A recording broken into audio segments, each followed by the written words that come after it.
खबरों में आगे बढ़ते हैं। केंद्रीय मंत्री डॉक्टर मनसुख मंडाविया ने पौड़ी के कंडोलिया में सांसद खेल महोत्सव का उद्घाटन किया। कार्यक्रम में स्थानीय अधिकारी और खेल प्रेमी और नागरिक मौजूद रहे और साथ ही खिलाड़ियों को लेकर बेहतर सुविधाएं देने और युवा प्रतिभाओं को राष्ट्रीय पहचान दिलाने पर जोर दिया गया।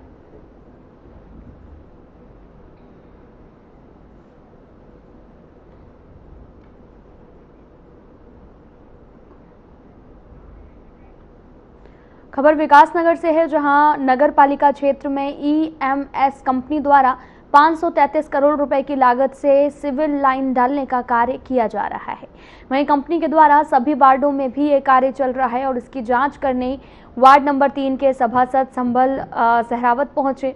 उन्होंने इसकी बारीकी से जांच की है। उन्होंने ये भी कहा कि हमारे द्वारा इनका जो कॉन्ट्रैक्ट नगर पालिका से हुआ है उन पेपर्स की भी जाँच की जा रही है और साथ ही उन्होंने ये भी कहा कि कंपनी के जो इंजीनियर्स यहाँ पर भेजे गए हैं उनकी भी कमी देखी जा रही है।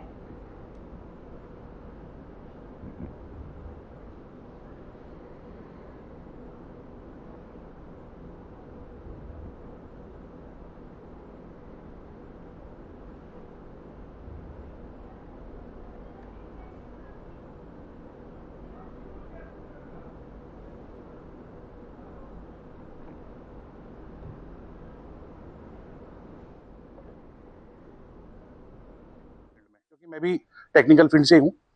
चलिए, अब वो इनकी कैपेबिलिटी है किस तरीके से ये उस चीज को हैंडल करते हैं। आज मैंने इनका ब्लूप्रिंट, अपने वार्ड का ब्लूप्रिंट लेके जो सीवर का नक्शा है उसमें गली गली जाके ये चेक करना है कि अगर कोई गली इसमें रह गई है, क्योंकि मैनुअली सब कुछ हुआ है तो फॉल्ट होने के चांसेस हो जाते हैं। अगर कोई गली रह भी गई है तो उसे हम इसमें ऐड करा लें, चाहे वो ओपन एक्सकेवेशन से बने या बस्टिंग से बने, लेकिन वो बननी चाहिए। दूसरा मेरा पॉइंट ये था, मैंने सिंह साहब से भी और इंजीनियर साहब से ये बात की।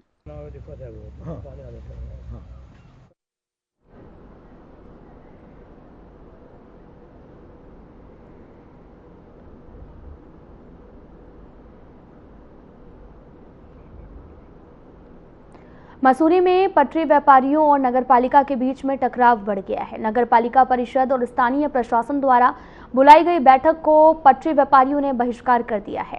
साथ ही व्यापारियों का यह भी आरोप है कि चिन्हीकरण प्रक्रिया में पारदर्शिता नहीं है।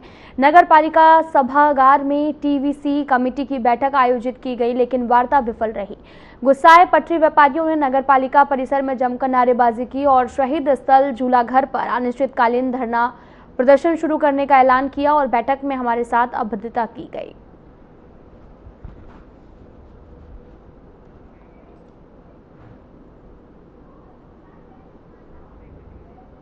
अपनी वीरता, साहस, शौर्य और अनुशासन और देश सेवा की भावना के लिए IMA देहरादून से 525 कैंडिडेट पास आउट हो गए हैं, जिनमें 34 मित्र राष्ट्रों के कैंडिडेट भी शामिल रहे। इस दौरान देश की थल सेना भी शामिल हुई और इस सैन्य अधिकारियों के परिवारजन भी इस ऐतिहासिक पल के साक्षी बने। इस दौरान थल सेना प्रमुख जनरल उपेंद्र द्विवेदी ने परेड की समीक्षा की। नवनियुक्त अधिकारियों को प्रशिक्षण सफलतापूर्वक पूरा करने पर बधाई दी है।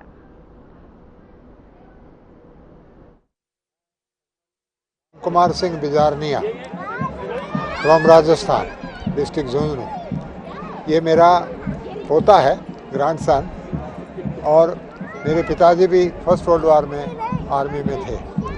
ये 4th जनरेशन है और देश के लिए समर्पित है। अच्छा लग रहा है। मैं XND हूँ और ये मेरे 4 साल की ट्रेनिंग के बाद आज मैं कमीशन हुआ हूँ, तो मेरे बहुत अच्छा लग रहा है कि इतनी साल की ट्रेनिंग और इतने संघर्ष के बाद आज मैं एक ऑफिसर बन चुका हूँ और अपने फैमिली की। फिलहाल यहाँ रुकते हैं एक छोटे से ब्रेक के लिए।